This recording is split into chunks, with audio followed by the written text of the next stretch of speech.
Leto is an ugly, worthless soldier who got himself stranded in an abandoned world due to having the same IQ as One Piece fans. However, while trying to settle into a regular life in the new world, he realizes that he is the strongest and decides to clap everyone instead, as the Galactic Alliance of humankind finally settles into a new world called Avalon. Despite having spent several millennia traveling the galaxies and fighting off threats to find a new home, more trouble awaits as they now have to fight off an entire civilization of ruthless space monsters. Thankfully, centuries of technological growth have given them the tools needed to create a highly advanced army to defend their new home. Among the thousands of soldiers sworn to protect Avalon is Leto, who has just woken up from deep sleep in his battlesuit and gets worried as he thinks they are already on the front lines. After a commander dials in to give formation orders, the AI in his suit brings him up to speed on their fleet's current status as they prepare to travel through a wormhole. After a quick assessment of the suit, Chamber tells Leto that he is eligible for a month-long break after the mission and asks if he will finally take the opportunity to lose his V-card. Leto then claims that he has long forgotten what life feels like for a regular person before the commander instructs him to focus because they are about to launch their most dangerous offense yet. Once Leto and the other soldiers get into position, they all begin flying into the wormhole. Upon flying out through the other side, they immediately load up the blasters and commence a large-scale attack on a planet-sized squid loaded with blasters of its own. As its defense mechanisms activate to counter the endless wave of blasts, Leto and the other soldiers begin making evasive maneuvers while still firing everything they have to stop it from using its world-ending cannon. After they deploy a comically large spiral beam that neutralizes the squid, every soldier starts firing right at the colony of space monsters, and they also arm themselves with battleships to counter. As the fighting intensifies, Leto decides to lock in, but barely a few seconds later, the world-ending squid regenerates and unleashes a single blast that wipes out half the fleet in an instant. With the spiral mechanism destroyed as well, the commander orders a retreat so they can all make it back through the wormhole before it destabilizes. As Leto's unit joins the commander to retreat, he notices that a bunch of other soldiers have run out of artillery to fight back, so he decides to fight off the monsters and orders Chamber to set his suit to max output. Despite the fact that he easily destroys hundreds of space monsters in a matter of seconds, they continue to overwhelm his fellow soldiers. Upon seeing one of them about to get eaten, he tries to help but suddenly gets attacked as well. Luckily, the commander saves him and says the only choice is to retreat before the monsters get to the core they are using to stabilize the wormhole. As they both fly towards the mothership, Commander Kovville sees that the monsters are following close behind and decides to stay back and keep them occupied. When Leto reminds him that they need a commander, Kovville tells him that his time in battle is already up and makes him promise to make it back safely before heading back to fight off the monsters.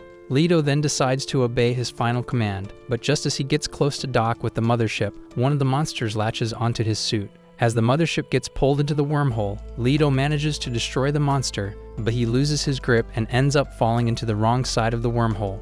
In what appears to be an old factory 6 months later, a chick named Amy races through the worn-out facility with her squirrel and eventually makes it to a room where a couple of guys obsess over breaking into Leto's suit. After running up to a caked-up hottie named Bellows to hand over the contract permitting them to rent out the space, she asks a guy named Pinion if they know what the suit is. He then explains how they have spent hours failing to get even a screw out before showing her writing on the suit and saying they don't even know what language it is. As he tries to renegotiate payment with Bellows for helping them pull it out of the water, Amy takes a closer look and says it might suddenly get activated. Pinion then tries to prove that it's just a worthless, low-budget transformer, but almost crushes his toes in the process. After he tells her to stop expecting anything interesting from it, she decides to go finish her deliveries for the day and promises to come see it if they find something. Just then, Leto, who is still inside the suit, gets woken up from hibernation by Chamber and realizes that he has been snoring for 6 months before Chamber shows him Pinion and the others and says he woke him up to know what to do about their pathetic attempt to break into the suit.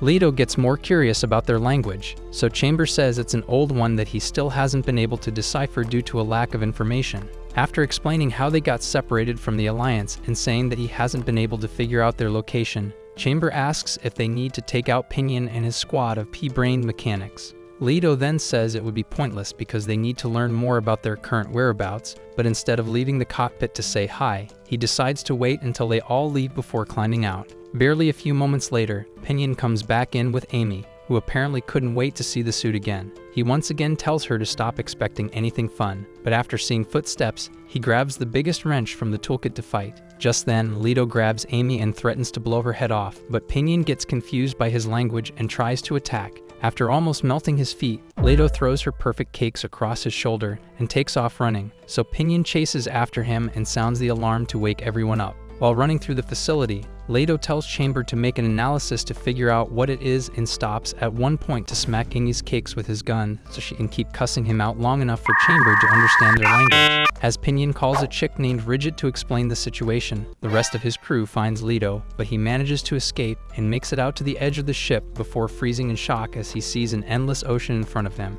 After Amy's squirrel helps her get free, he tries to capture her again, but sees that he has been surrounded, so he tells Chamber to get the suit out. As Pinion and the others try to wrap their heads around everything, Chamber quickly analyzes the solar system and tells Leto that they are actually on the very Earth where humanity originated eons ago. Just then, they both get surrounded with all the rusty mesh suits on board, so Chamber lands in front of Leto to keep him protected. As Pinion and the others prepare to attack, Chamber suggests taking them out first, but Leto makes him tell everyone that they mean no harm. Ridget then steps up to ask who Leto is, so Chamber helps to translate before telling her to join the Alliance and fight against the space monsters. Ridget misunderstands and signals everyone else to ready their weapons before asking for the second person in the cockpit. Later that day, Annie finishes her deliveries and meets up with Ridget, who then asks for her thoughts on Leto since she has had the most contact with him. After she says Leto mostly seemed like a lost puppy who just escaped home for the first time, Pinion reminds them how easy it was for his suit to destroy the hangar. So Ridget asks if he noticed anything while trying to tear it apart. He then explains how nothing could get into the suit, and Bellows also says that she only picked it up because of how good it looked. As she starts arguing with Pinion over the equipment that got spoiled while pulling the suit out of the ocean, Ridget tells Fleet Commander Fairlock that their best bet would be to strip the suit down and use its technology to make their weapons even stronger.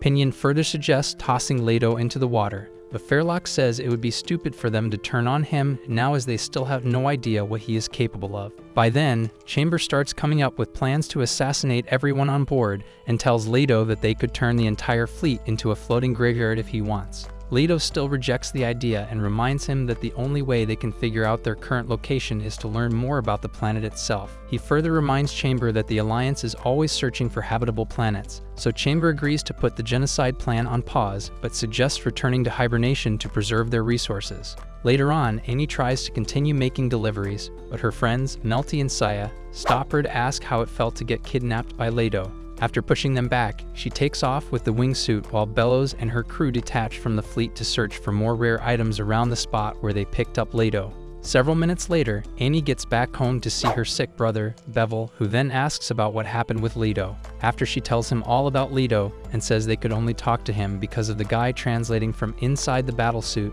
Bevel gets excited and says they probably came from space. Annie gets confused and reminds him that they found the suit in the ocean, but Bevel tells her about the old stories of the people that escaped to the stars when the Earth got completely frozen. Hours later, Annie goes to talk to Leto, and Pinion keeps running his mouth about how dangerous it is until Ridget asks if he wants to replace her. After Chamber makes sure she poses little to no threat, Leto walks toward her and watches as she pulls out a fish from her lunch pack. He initially suspects it to be some sort of poison until she swallows half of it and peels off the bone before handing him the second half. After he eats it, she introduces herself and asks where he came from. Chamber then translates it to him and does the same for her as he explains that they fell from somewhere in space. Much later, everyone on board the ship gets seated and pays close attention as Leto explains the war they have been fighting for years. When Annie commends Chamber on being a good translator and tells him to come out of the ship, Leto takes her up so she can see that he is really just an AI that supports his missions. As she gets a lot more excited to learn more about him,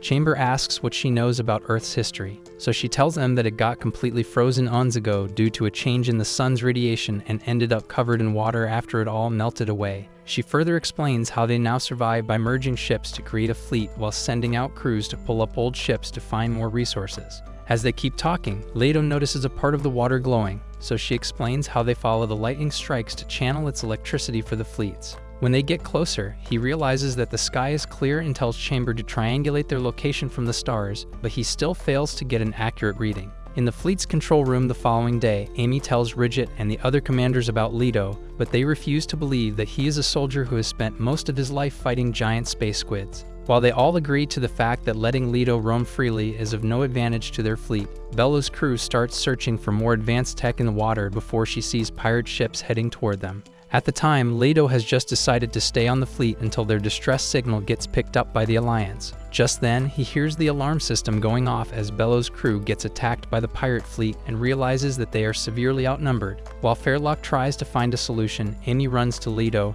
and begs for his help, so he agrees and tells Chamber that fighting for them will be a good way to gain leverage. By then, Bellows' crew has already been surrounded, and the lead pirate grabs her to offer a spot on their fleet because their boss likes her. After she refuses, he rips off the shirt of her assistant and threatens to manhandle her kitty next before they hear Leto getting closer. Once Chamber locates every single person on board, he gives the kill order and vaporizes all the pirates in an instant while also blowing up their ships. After making sure that Bellows and her crew are okay, he flies back to the Gargantia fleet to tell Amy that they don't have to worry about the pirates any longer. Instead of thanking him, she realizes that what he said about being a soldier is true and runs off. Several minutes later, Bellows explains what happened to the others, so Ridget tells Fairlock that letting Leto stay will start a war with the pirate fleet. Pinion once again suggests tossing Leto into the water and stealing the suit, but Fairlock decides to wait and see how the pirates respond. Shortly after that, Bellows finds Amy and asks for her help before they both use her wingsuit to get to Leto. He immediately gets ready to fire, but she quickly apologizes for the weird reaction earlier before Bellows introduces herself and offers him an entire chicken. As they start preparing it, she asks why he smoked all the pirates, so he reminds her that they were the ones who attacked with machine guns. Bellows then remembers that he is a soldier and explains that taking a human life is a great taboo on Earth. When he asks why they all have guns if killing is such a big deal, she says it's their only way of demonstrating a will to fight back whenever the pirates attack. She further admits that they might need his help again and hands him a transceiver before heading back into the ship. Amy then tells him to consider living with them on the ship and properly thanks him for saving Bellows before leaving. By then, news of Leto's little rescue mission finally reaches the vanilla-flavored baddie commander of the pirate fleet, Wreckage. As she starts planning her revenge, Mirochi tries to explain how dangerous Leto's suit is, but she tells him not to bother and swears to burn down the entire Gargantia fleet. Moments later, a scout ship spots their fleet and informs a third fleet commander, who then decides to join Gargantia. By the time Fairlock and the others hear about it, they learn that Wreckage is only a few hours away, so Fairlock decides to fight back because an escape attempt would be impossible. His assisting commanders immediately remind him that they are severely outnumbered, so Ridget suggests negotiating instead, but Fairlock tells them that Wreckage is definitely out for blood. Bellows then suggests getting help from Leto and asks if he heard everything over the transceiver. After giving it some thought, Fairlock tells Ridget to set the terms, so she starts by asking Leto if he is strong enough to destroy their entire fleet. When he says they would be a lot easier than target practice, she asks why he wants to help them, so he explains how the chat with Bellows and Amy made him realize that gathering information while living with them is his best bet at getting back home. Seeing no other option, Fairlock agrees to let him help, so he takes the ship back to the hangar and discusses tactics with Ridget, while Pinion takes a look inside the cockpit and almost gets his nuts fried off. Hours later, everyone on board Gargantia starts getting into position, and Wreckage and her fleet close in on their location. Upon seeing that all the lights have been cut off, she wonders if they are planning a surprise, but the barnacle-sniffing thugs she hired claim that it won't be a problem because they fight better at night. The next moment, Leto lights up the sky above them to give away their location, so they immediately start firing to shoot him down. Upon seeing this, the third fleet starts firing against Wreckage, and her boys also return the fire. Within minutes of the fight, the supporting fleet starts losing ships, so Leto decides to join the fun and destroys as many pirate ships as he can without dissolving any of the pirates. As Mirochi gives Wreckage a status update, she gets hyped up and gives the order to unleash their surprise attack. Just then, troops on board Gargantia spot something moving in the water before a bunch of submarines deploy hundreds of mech suits to ambush them. As they also deploy their mech suits to fight back, Leto sees the damage being dealt to the ship right before Wreckage suddenly takes off in a surfing mech suit. The third fleet captain sees her approaching and gives the order to attack, but she easily jumps over their ship and charges up her boosters to zoom right past all their attacks. After she slams into Commander Fairlock's ship, he tells Ridget and the others to escape because she will only be aiming for him. Just as she gets close to the window, Leto latches onto her back to stop her, but then she holds him in place before her love slaves attach a harpoon to his suit and try to drag him into the water. Leto then pulls back and orders Wreckage to surrender, but she says she would rather die, so he spins them around until the G-force fries her brain before tossing them into the ocean. After the pirates retreat, Ridget asks Fairlock for his next move with Leto, but he tells her to make the decision in his place. The following day, Ridget leads everyone on the fleet to start making repairs to their damaged ships. After some of the guys tell Leto to help move the cargo, he gives the order to Chamber, who then tries to lift it with the suit and ends up pulling all the containers with him. After a rope tangles up the suit, he crashes, so Leto rushes over to cut it, but they stop him. He then grabs an invoice that fell out of his pocket and thinks back to earlier that day when Ridget gave him permission to live in an abandoned boat. When Amy said the boat was much too old and rusty for him to live comfortably, he said it wouldn't be a problem as long as he had his battle suit in Chamber. She then handed over the invoice and said he had to work for Pinion's guys as payment for wrecking the hangar. Once again, Amy pointed out how unfairly they were treating him and reminded Ridget that he had just saved all their lives, but she claimed it was totally irrelevant since they had also agreed to let him stay. Ridget further explained that they wouldn't charge him for essentials, as well as the tax pay for carrying the battle suit around everywhere. When Amy asked if he was okay with it, he claimed it wouldn't be a problem but started to regret that as the mechanics continue ordering him around like a slave. As Chamber controls the battle suit to move the cargo again, a mechanic named Leo asks if they can also give Chamber commands for situations where Leto isn't available to give the order. Hours later, Amy drops in to deliver mail to Pinion and sees Chamber still moving cargo around while Leto takes a break away from the sun. As she tries to figure out what he is doing, Pinion starts talking about throwing him overboard again, so she kicks him and says he should consider cutting the lost space boy some slack. Just then, Leto gets distracted by the noise from all the little ones playing and wonders why they are not being led to training camps to prepare themselves for battle. After Chamber reminds him that they are not in Avalon anymore, Amy shows up to ask what he is up to and gets curious about the claw he has been messing around with. Leto claims to not even know why he keeps burning holes through it and offers it to her as a gift, so she thanks him and suggests taking a walk since he has nothing else to do. While walking around the fleet, she tells him how lively the place always is because of all the families living together, but he gets confused and says they have no such thing in Avalon. She then remembers Bevel's obsession with space and asks if he would like to have a chat with him before saying that he would have probably found a way up there if not for his heart disease. Upon hearing that, Leto asks if talking to Bevel will help him in any way because they usually dispose of sick and useless individuals back in Avalon. After saying that his home planet sounds like a never-ending horror movie, Amy tells him about a doctor that could help with any questions he has about Earth. Minutes after that, she takes him to a library and introduces him to Ordom before leaving to finish making deliveries. Ordom immediately asks about Chamber and says they lost such advanced technology long ago before grabbing a seat to hear his questions. When Leto asks for a way back to the Alliance, Ordom pulls out an old book on space travel to show him that the only information they have about it is too old and outdated to help him. He notices how upset it makes Leto and apologizes, but Leto accepts that it's not his fault and asks why their fleet is so useless. Ordom gets confused by the statement, so Leto further explains that he has never seen an organization that lets its people wander freely without missions or tasks to get stronger. After laughing about it, Ordom tells him to have a chat with Bevel to fully understand why they seem so reckless. Later that day, Amy takes him back to her place, and Bevel gets excited upon seeing Leto's face for the first time. He also expresses how curious he has been about Chamber, but just as Leto tries to ask for information, Saya and Nelty show up and ask Amy if she brought him home to try his space meat. She immediately shuts them both up and promises to be back soon before dragging them out so Leto can have some time alone with Bevel. After he tells Bevel about the Alliance and how they have been fighting space monsters for eons, Bevel asks if they ever get tired, but he says that those who do end up dead. Bevel then asks if he has settled into life on the fleet, but Leto says his confusion has only increased before talking about how they are too reckless and lazy to properly function as an organization.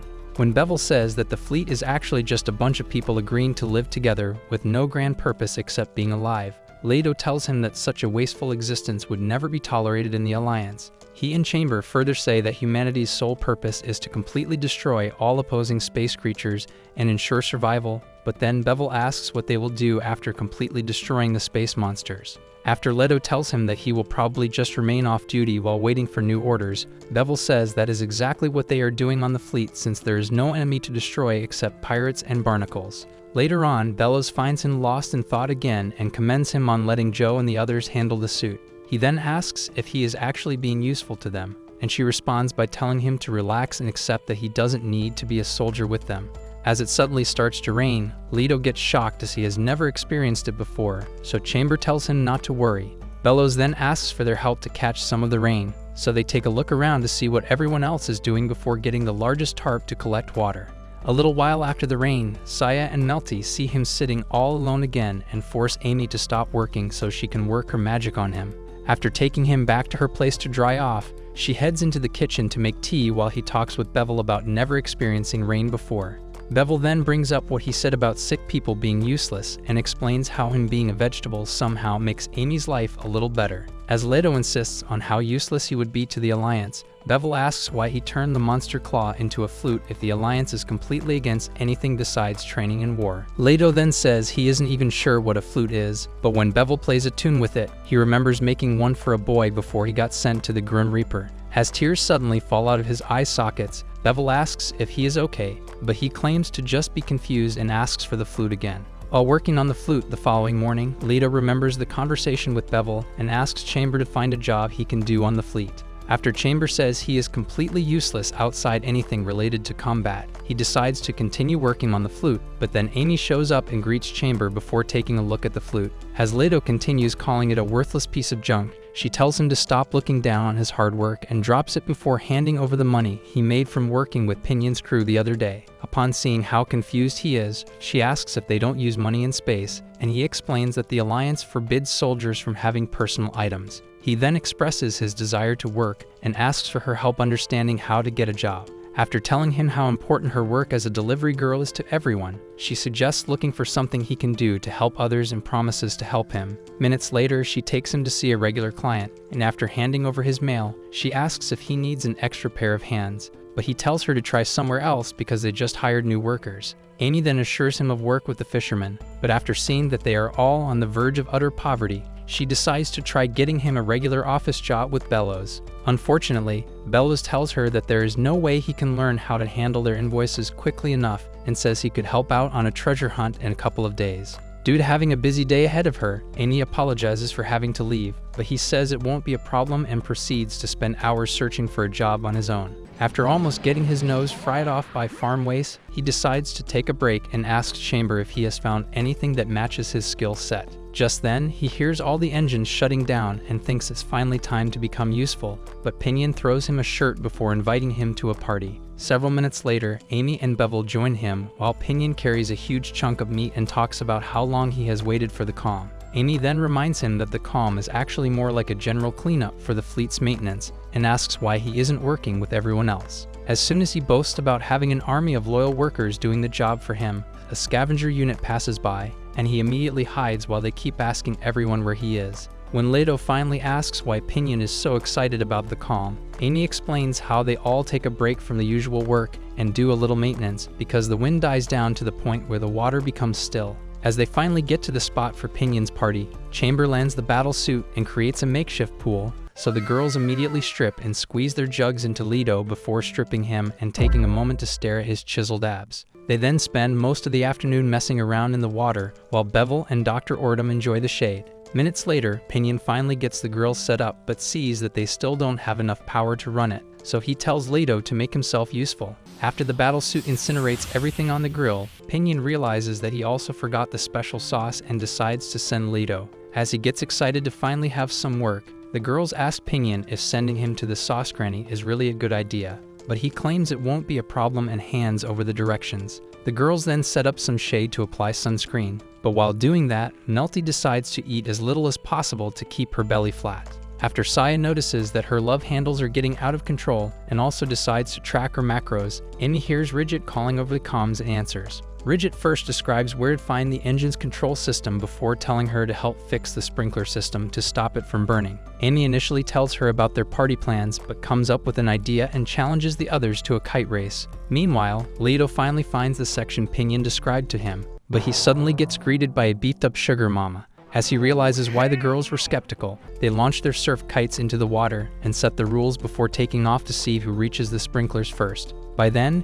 Pinion notices that the battlesuit is a great heat conductor, so he tells Chamber to set it down right before Bellows shows up to ask why he isn't working with everybody else. After he convinces her to stay for the party, Leto calls Chamber to save him from the depraved senior citizens, but Pinion tells him to stay in position so Leto can learn a thing or two about their way of life. Moments later, Ridget shows up to the party and tells Pinion that there won't be power until just before dark. She then drops the diving suit and joins Bellows, who then says she never saw her as the type to act like a fatherless bop. At the time, Leto has just made it to the control tower, but the obsessed granny ho keep chasing after him and break down the stairs. Thankfully, Amy catches him and uses a loose cord to catch up to the others before winning the race. After starting up the sprinkler system, she asks Leto why he looks like he just saw a ghost, but the trauma affects his ability to speak, so she offers him a drink before the sprinklers turn on. Moments later, she drops him off at a safe spot so he won't run into psychos and heads back to the party to relax with the girls,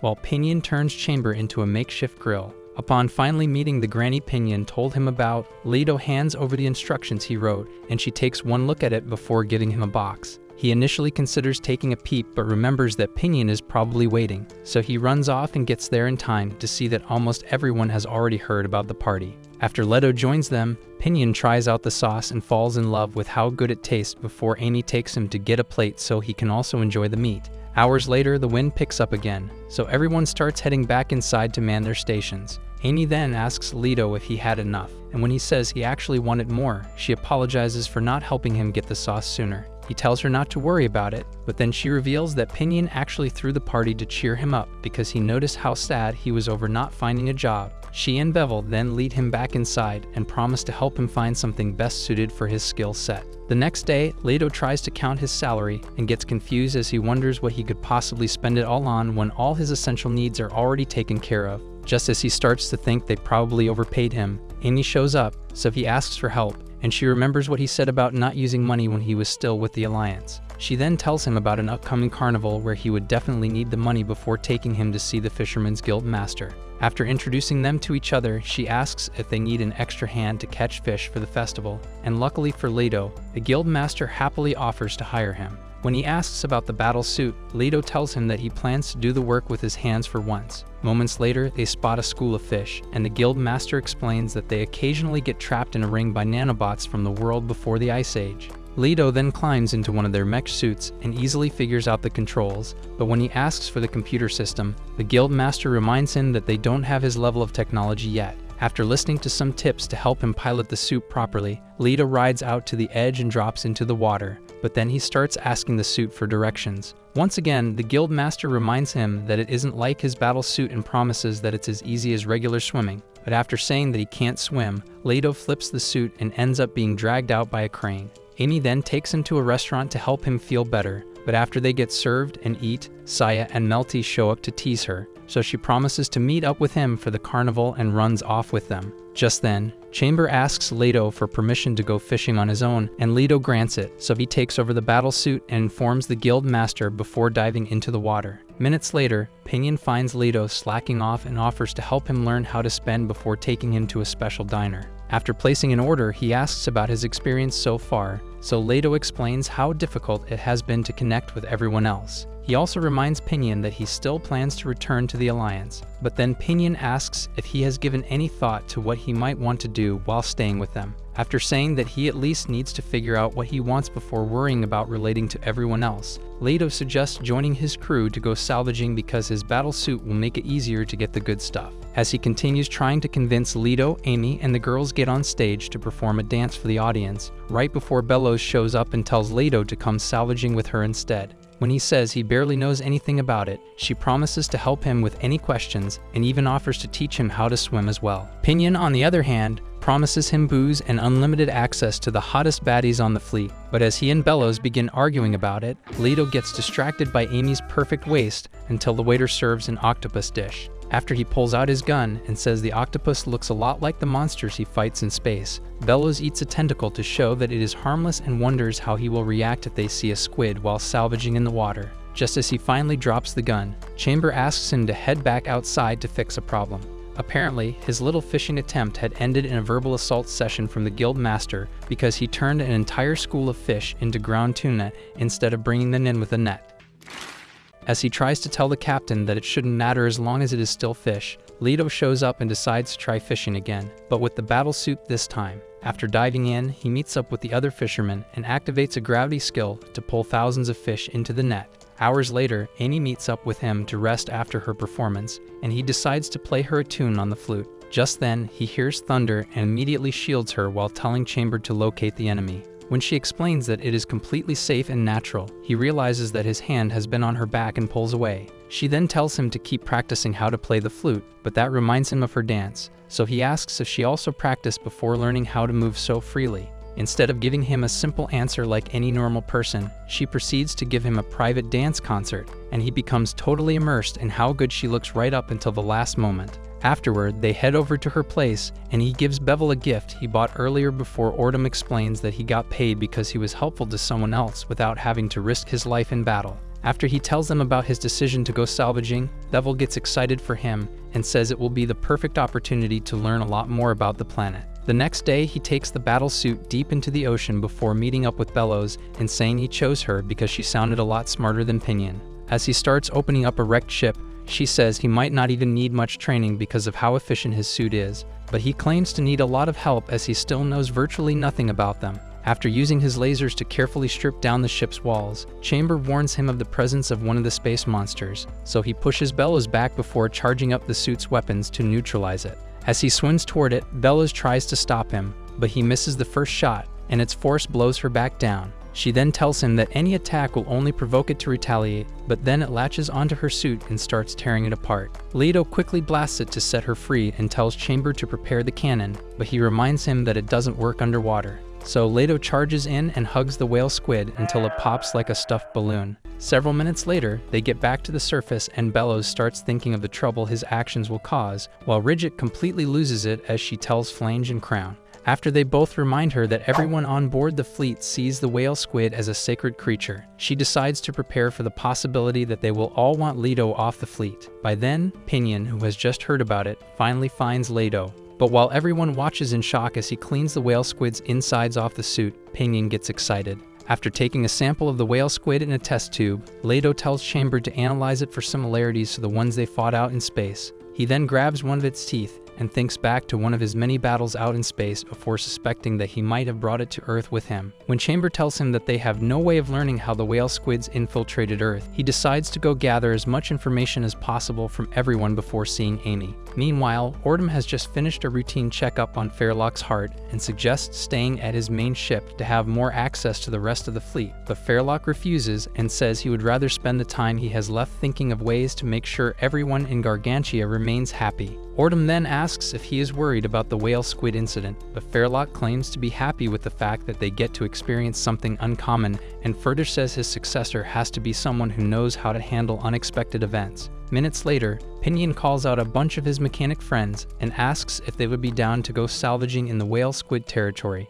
but they ask how he even knows that there is something worth salvaging down there. After he reminds them of a certain someone who saw treasure there before he died, he says it won't be a problem because they finally have someone brave enough to fight the squids. But they still refuse to go ahead with it and tell him to make sure Leto is actually on board with the plan. By then, Ridget begins scolding Bellows for letting him attack a whale squid, but after she accepts the fault, Leto tells Ridget that he will not hesitate to create another whale squid smoothie bowl when he gets the chance. When she tells him to stop thinking that he is still out in space, he tells her to stop being so naive because the whale squids haven't attacked them yet. Their argument gets interrupted by Flange, who then tells Ridget to go give Fairlock a full report of the situation. After she dismisses the both of them and leaves, Bellows sees Pinion calling Flange aside for a conversation and tries to spy on them. Moments later, Leto goes to see Bevel and starts asking for everything he knows about the whale squids, but Bevel tells him to chill out before Annie asks if he is serious about fighting them all. When he says he will stop at nothing to defeat them, Annie gets pissed and tells him to stop trying to drag Gargantia into his stupid war. He and Chamber then say that the whale squids haven't attacked because they are simply too stupid and will mostly like to fight among themselves instead. He then asks Amy if they have even considered the possibility of war and walks out to start making preparations. Meanwhile, Bellows has just caught up to Pinion and asks why he is trying to use Leto's hatred for the whale squids to his advantage. He quickly reminds her of all the untouched treasures buried in the whale squid territory, but she still insists that his salvaging mission is just another pointless attempt to make himself feel a little bit better about being a failure. Pinion immediately grabs her shirt to express his anger, but manages to get himself under control before saying that he is doing it all for his dead brother. By then, Leto has already geared up and gets upset when Chamber says he still can't triangulate their location. but then Chamber finishes analyzing the whale squid sample and says that it is definitely the same monster they have been fighting in space. Just a few minutes later, a patroller spots a huge school of whale squids lighting up the ocean as they get close to the fleet, so Amy immediately takes off to stop Leto from attacking them. Immediately, Chamber tells Leto about it, and he summons the battle suit to murk them all, but Amy shows up to stop him from leaving. Around the same time, Ridget and everyone else aboard the fleet get terrified as they fear that it might be an attack. Just then, Fairlock shows up to take command and makes them stop the sirens before promising all of Gargantia that they will be just fine. After telling them to keep all noise down, he orders for every engine and power source to be shut down, so the entire fleet comes to a stop and goes completely dark. Upon seeing this, Leto pushes past Amy to enter the battle suit, but she holds him back, so he promises not to return to the fleet if they see him as the cause of their bad luck. Just as she says she just doesn't want him to get killed, Ridget shows up with 2 guards and threatens to put a bullet through his head if he takes one more step. Right then, the whale squids start swimming right below the fleet, and he watches in shock as they pass through while everyone else remains dead silent. After they all pass, Amy tries to hold Leto, but he stops her and decides to leave the fleet. The next day, Pinion calls for a meeting with Fairlock to hand over the list of people planning to leave the fleet along with him and Leto. When Flange also requests approval to take his ships as well, Fairlock gets shocked, and they all ask why. So he explains that whatever is in the unexplored whale squid territory could be the key to humanity's future. Fairlock then tries to refuse his request, but a sudden heart attack leaves him in excruciating pain. In the hospital bed hours later, Ridget tries to make sure Fairlock is okay, and he responds by expressing how proud he is of her before handing over the key to the fleet and telling her to take care of it. She tries to reject it and says the fleet needs him now more than ever, but he still tells her to keep everyone safe and happy before closing his eyes for the last time. Meanwhile, Chamber has just figured out their current location and how to get back to the Alliance, so Leto asks if they can leave immediately, but Chamber explains that they would need to travel at light speed, which is something the battlesuit cannot do. Leto then asks about the distress signal he sent when they first crashed into the ocean, and Chamber tells him that it would take at least 6 millennia for it to reach the Alliance, which means they are basically stuck with no way of returning home. Several hours later, a funeral procession for Fairlock commences, and all the commanders begin to question his decision to hand the fleet over to Ridget. Just then, she shows up and asks to discuss Flame's request to leave the fleet, but they all get upset because she isn't even wearing the funeral gown to offer her respects to Fairlock. Thankfully, Crown gets them to cool off, so they leave to join the ceremony, and he tells her to be prepared for even more opposition. At the time, Pinion has just heard all about Leto's current situation, so he tells him about a nest where he can obliterate as many whale squids as he wants, on the condition that he tags along with his crew to grab all the good stuff. After Leto reminds him that he only cares about destroying the whale squids, Pinion gets excited to be his partner. As all the ships connected to Flame's fleet start packing up to separate from Gargantia, Ridget tries to talk him out of it, but he stands on his decision and says Gargantia is a defenseless boat cruise that will end up on the bottom of the food chain because of their refusal to find better resources. While he explains how important it is that he protects everyone on his fleet, Amy and Saya find Nulty and ask if she is really going to leave. She explains that she has no choice but to stay with her grandfather and says it could actually be fun since Leto will be going with them. But Amy gets surprised as she didn't think Leto was actually going to go through with it. As Fairlock's funeral progresses, Flange tells Crown that he should have been the successor, but he claims that Fairlock's decision was the right one and promises to guide Ridget to the best of his ability. By then, Ridget starts feeling the weight of all the responsibility entrusted to her and takes a look at some of her old photos with Fairlock. As she heads out to get some air, Pinion shows up to ask for her signature on his request to leave, and she tries to refuse, but he reminds her that there is no point in making people stay on the fleet if she can't protect them. Just a few hours after that, Amy finds Leto but stops herself from talking to him before finding a balcony to watch from. After Saya finds her and notices how sad she is about everything, she suggests joining Melty to leave so she can continue spending time with him. But Amy refuses and says she has to stay and look out for Bevel. When Melty expresses how happy she is to hear that, Amy gets emotional and finds another reason to stay. Ridget, on the other hand, continues spiraling into depression until Bellows shows up and tells her to take a break. She refuses and says it would only make her look weak, but then Bellows explains how she experienced something similar to her current situation when her dad first handed over the business. After telling her the story of how she almost died while trying to prove herself to everyone, she reminds Ridget to trust the people who chose to stay back because she will need their help to keep the fleet safe. While they keep talking, Amy gets back home and immediately starts preparing dinner. But when Bevel asks if she heard about Leto's decision to leave, the tears start pouring out as she finally lets her emotions take over. Later on, Ridget notices that one of the ships in Flame's fleet decided to stay back and runs out to watch as they move back into Gargantia, causing her to feel the first wave of hope. As she starts to realize how Fairlock used trust to keep the fleet together, Bevel finds Leto and asks if he is really leaving. After he claims his decision will make Annie happy, Bevel tells him to stop thinking he knows how she will feel. Leto then gives him the flute and says it belonged to a boy who might have actually been his brother. Before Bevel even asks how, Leto reminds him that the Alliance doesn't let sick people live, and says the same thing might happen to him if the whale squids suddenly decide to attack. Bevel tries to tell him that it won't come to that, but Leto still stands by his decision and claims it is all to keep Amy from experiencing the pain of losing him. By then, Fairlock's funeral finally reaches its conclusion, but then Ridget finally shows up and apologizes for being late before paying her respects and thanking him. After his body is dropped into the ocean, she turns to face everyone and expresses how deeply she wants to live up to Fairlock's legacy before admitting that she is completely useless without their help. She then asks for their support to keep the fleet together and starts feeling discouraged when no one responds. Thankfully, they all break the silence and promise to help out with anything she needs to keep the fleet safe. Hours later, Leto sees Amy taking her clothes in and tells her that he is about to leave, so she brings him inside for tea and one last chat with Bevel. When Bevel asks if he really won't change his mind, Leto says that it's the only way. So he shows him the flute and tells him to come back one day to get it. A little while after that, Amy watches as he leaves with Pinion and the others on Flame's fleet before Bellows joins her and says they are all stupid for ditching Gargantia.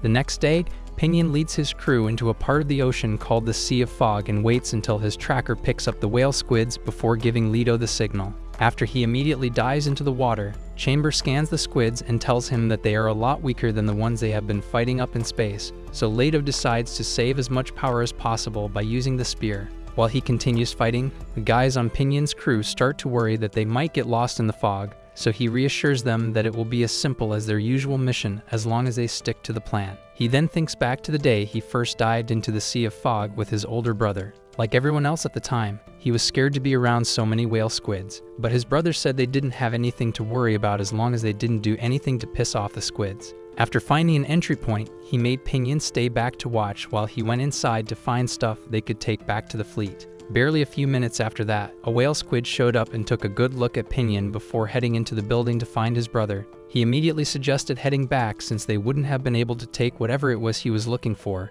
but just as his brother decided to head back, over a dozen whale squids swam out and Pinion almost got pulled in by a particularly large one before his brother got trapped inside by the rest of them. With the trip down memory lane reminding him why they have to win against the whale squids, Pinion gets excited to see how easy it is for Leto to destroy them. After minutes of tearing through as many of them as possible, he gives Pinion a status update and proceeds to dive deeper to find their nest, while Pinion gets ready to help him out. At a certain point, Chamber warns Leto of the increasing number of whale squids and suggests retreating because he can't take them all at once, so Leto draws them out and signals Pinion, who then orders his crew to drop oil tanks into the water. After using a shield to protect himself from the blast, Leto dives even deeper and makes Chamber trace any other whale squids in the water until he locates their nest. While Pinion's guys continue dropping tanks to blow up any whale squid that escapes, Leto enters the same nest where his brother became fish food and gets greeted by a whale squid bigger than the colossal titan. Chamber immediately suggests retreating again, but Leto refuses and gets held by a bunch of them. Moments later, Pinion gets worried and stops the rest of the crew from making any moves until Leto responds and says they are still in the clear. After checking in with Chamber to make sure they still have enough energy left, he charges up the chest cannon and vaporizes all the whale squids left. Pinion then gets his crew to set up their mech suits while Melty, Flange, and the others watch from the fleet. Upon getting deeper into the facility, Leto sees what appears to be whale squid offspring, so he starts torching them but gets intrigued by their almost humanoid bodies. Once inside the main facility building, they find the administrator block, so he goes to check it out and notices a bunch of chips floating around. Chamber then scans through and tells him that they are recordings from the past civilization. After getting through the encryption, he stops Leto from accessing the data because it was classified by the Alliance. Leto then reminds him that being the only soldier from the Alliance present gives him every right to access it, so Chamber unlocks the data. It turns out to be video footage starting from several millennia ago when humanity first started looking into space exploration as the Ice Age got closer. As the years went on, those who supported the rapid advancement in science to help mankind reach the next stage were called the Evolvers by those who wanted to preserve traditions and the natural order. At a certain point, information about the inhumane experiments being carried out by the Evolvers got leaked and caused a war to break out, as many nations still opposed their disregard for culture and the traditional ways. Years later, when the Ice Age reached critical levels, humanity had already gotten to the point of comfortable space travel, but it would still take centuries to find hospitable planets. To solve that problem, the Evolvers began looking into ways to engineer the human body itself and started by merging human DNA with that of squids. Not long after that, another leak revealed that they were turning humans instead of using cloned DNA, and that further ignited the war between the Evolvers and the Continental Union, which later became known as the Alliance. When Earth got to the point where normal life could no longer be supported, the Alliance built the first wormhole drive and rigged it with bombs to leave the Evolvers stranded, but they caught on to the plan and decided to fight back. After the video ends, Chamber suggests that it was probably doctored by the enemy, but Leto completely loses it as he realizes that he has spent his entire life fighting other humans. Just then, a young one swims close to take a look at the suit, and Chamber instinctively crushes it while Leto watches in horror. While he breaks down in the cockpit, Pinion shows the guys where to store their loot and wonders what is taking him so long. Meanwhile, back on the Gargantia fleet, Bevel starts missing him and decides to play the flute right before Amy gets back and starts crying. Moments later, Pinion's guys set down the anchor, but still ask if it is really safe to go salvaging. After he says there is no way Leto left a single whale squid alive, the traumatized soldier gets back and proceeds to lose his mind while they all get excited. As a chick named Maida directs the mechanics to the drop site for their mech suits, Pinion joins her to oversee the drops. Leto, on the other hand, struggles to keep himself standing as he remembers obliterating the little Evolvers while they slept. Pinion then finds a spot to take a drink and pours one out to his brother before Flane shows up and gets excited to finally see the stuff they have pulled out. After Pinion tells him that they haven't even found the good stuff, Flane says they will finally be able to restore the world to what it once was, but Pinion immediately shuts down any plan to share their loot with anyone else. Flane reminds him that he only supported his goals so they could restore humanity's lost technology, but Pinion still asks why they have to share it when they are the ones who took the risk. They both then warn him that keeping all the treasure will only attract pirates and other attackers, but he tells them not to worry and demands the broadcast system before sending a message out to every fleet explaining how they took down the whale squids. Minutes later, Flane's assistant suggests getting started on their defense systems to be ready for a pirate attack, but Flange asks why they are all expecting a fight when they only just left Gargantia. Just then, Nulty shows up with a letter for him, so he quickly reads through it, but she stays back to ask if he is still supporting Pinion's plan.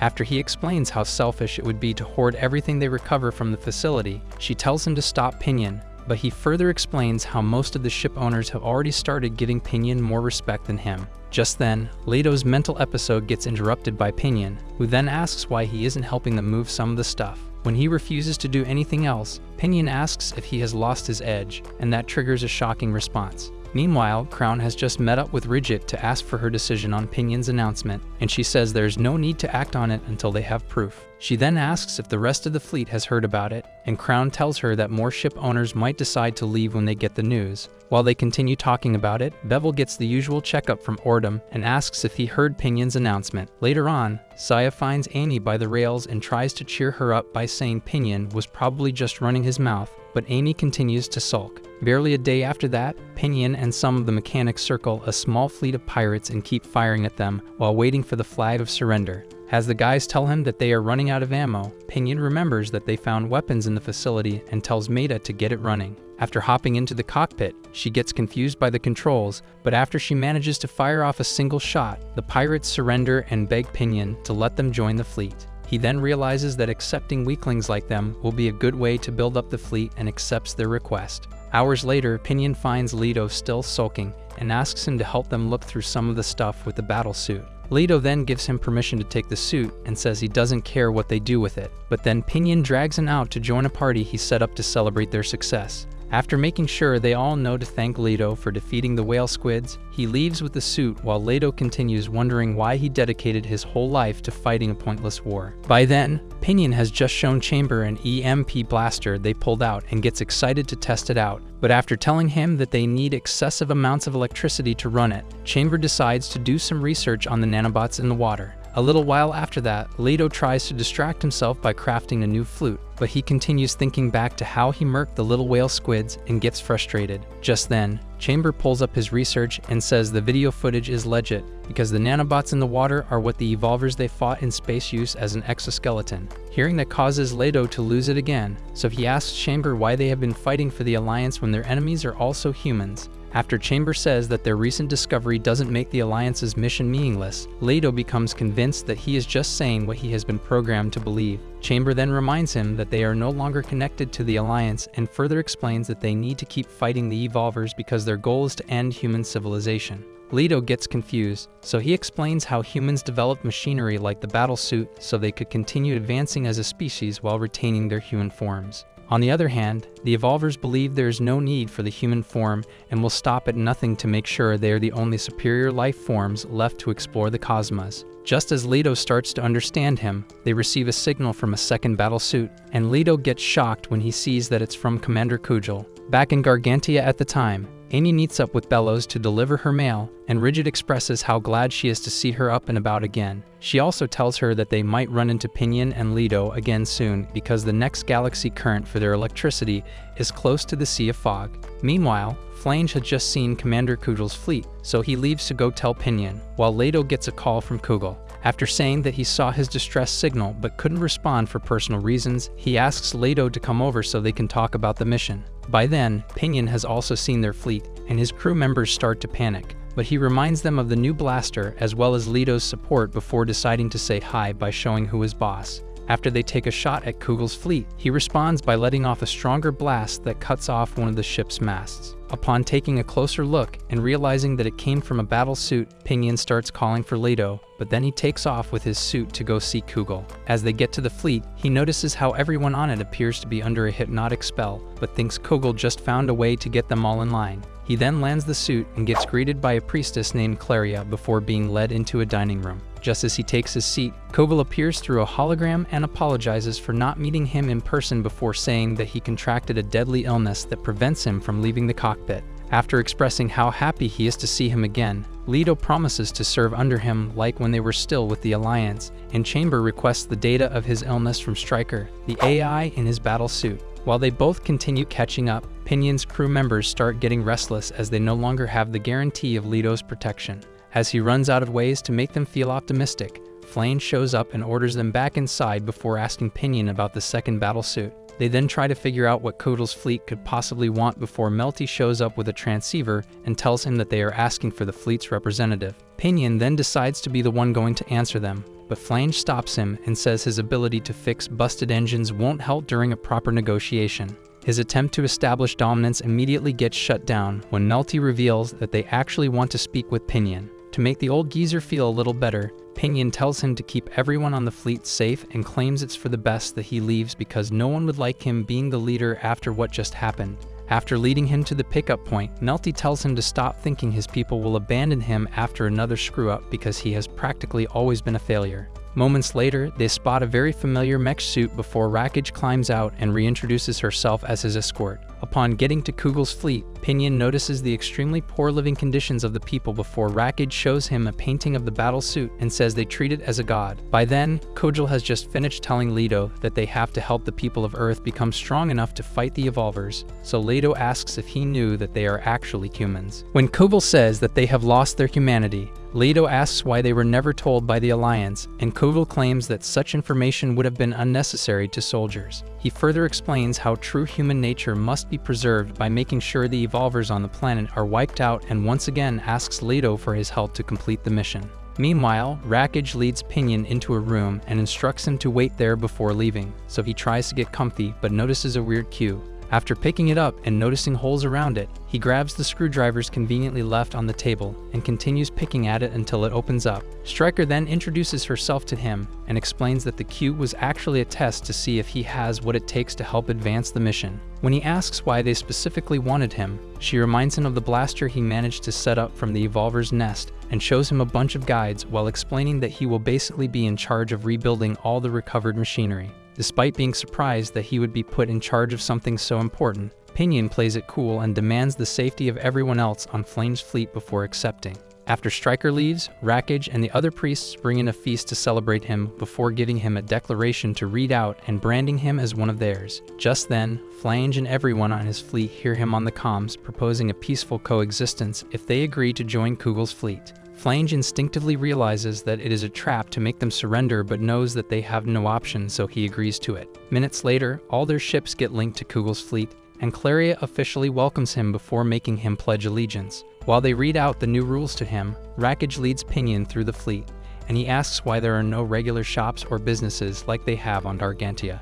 After telling him they don't use money, she warns him against trying to contact his friends, and he starts to second-guess his decision to join them. Meanwhile, Chamber has just finished running a checkup on Leto to make sure he didn't catch whatever made Kovville a cockpit vegetable, when he states that he would never have been able to achieve control of an entire fleet without leaving his cockpit. Chamber suggests that Kovville's situation is probably why he is so feared since none of his people have actually seen him up close. While Chamber continues explaining how Kovville's decision to rule with fear is actually a bit smart, Rackage returns to her ship to discuss a new plan with her baddie assistants. Hours later, Leto gets woken up by Kovville, who then explains that the next phase of the mission is to take over Gargantia. As Leto begins to imagine Amy and Bevel captured, Pinion gets taken to the storage facility where the fleet keeps everything they find in the water. When Clara tells him to start fixing them, he asks how they could possibly expect him to figure it all out when he barely even knows the machines, so she hands over a special device that lets him see right through the outer layers.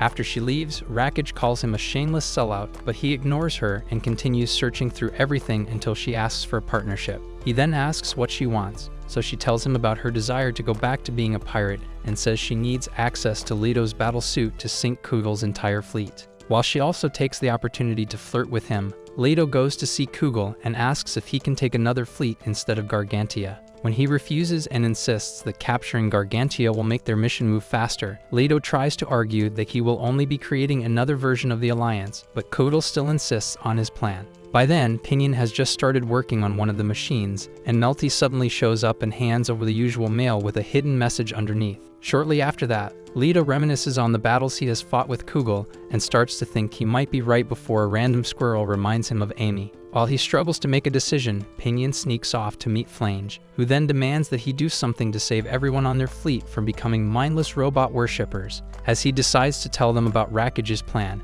it starts to rain, and that causes Leto to think back to the first time he experienced it with Amy and everyone else back on Gargantia. Upon hearing weird sounds from the entire fleet, he rushes to the source and finds everyone in a prayer position before the priests bring out a bunch of people tied up in straitjackets. Leto and the others watch to figure out what kind of whack job ceremony they are performing, but things quickly take a turn as Clara instructs them to be blindfolded and dumped into the ocean. As Leto finally decides that he wants nothing to do with Kovville's plan, Pinion comes to the same conclusion, but after Rackage tells him about their plan to capture Gargantia, he decides to go a step further by fighting back. Moments later, Chamber tells Leto that Kovville has requested his presence to start the mission, but then Leto asks if he can attack a fellow battlesuit.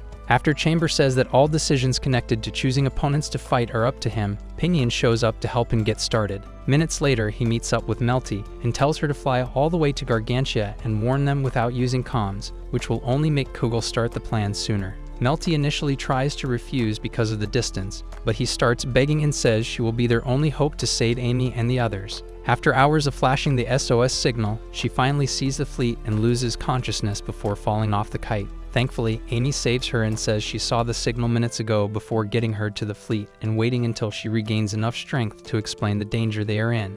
As Rigid immediately calls for a meeting to discuss escape tactics, Amy barges in to tell them that Leto will be risking his life along with Pinion to stop Kovville. As they all take a moment to rethink their plan to make a run for it, Ordum tells Rigid that it is time to use the key Fairlock gave her. While he explains that it is their best bet at succeeding and asks for Amy's help as well, Kovville prepares his fleet to proceed with the plan. Just as he arms his battle suit to lead them, Leto crashes in and tells him to stop trying to turn Earth into Avalon. Once again, Kovville tells him that humanity needs to be led to the highest level of civilization, but Leto refuses to let him go ahead with the plan, so he starts blasting and chases him into the skies. After barely managing to dodge several lethal blasts, Leto asks how he could possibly be that strong, and Chamber suggests that it's probably because he didn't let them use his battle suit for a barbecue party. Just as Kovville charges up his blaster, Pinion fires off the EMP blaster, and Leto immediately tells him to head to safety, but he refuses and tells Malty to get ready for the next shot. Clara then tries to send her soldiers against him, but Flange starts blowing up the connecting systems and tells everyone on his fleet to attack her soldiers and stop them from deploying mechs into the water. After closing off the hangar, Rackage joins the fight in her suit and tries to compliment Pinion on finally acting like he has balls, but he tells her to stop running her mouth and focus. As the fighting intensifies, Leto keeps taking hit after hit from Kovville, so Chamber suggests retreating right before Kovville slams into the suit and almost knocks Leto unconscious. Upon seeing that, Pinion takes control of the crane and moves the EMP blaster into place before frying Striker's motherboard. Leto then uses that opportunity to slam into the suit and activates maximum speed before spearing it into one of the ship's masts. With Striker immobilized, Leto climbs out to put Kovville out of his misery, but after opening his cockpit, he sees that Striker has been using his voice and watches as the illusion she set up crumbles. Just then, she reboots and takes off again, so Chamber grabs him to catch up to her. When Leto makes him stop to ask why she has been putting up the guise instead of simply acting on her own, Striker claims that she has been upholding Kovville's true mission to secure humanity's future and further explains that the best way to do that was to become God and free her loyal subjects from the burden of thinking for themselves.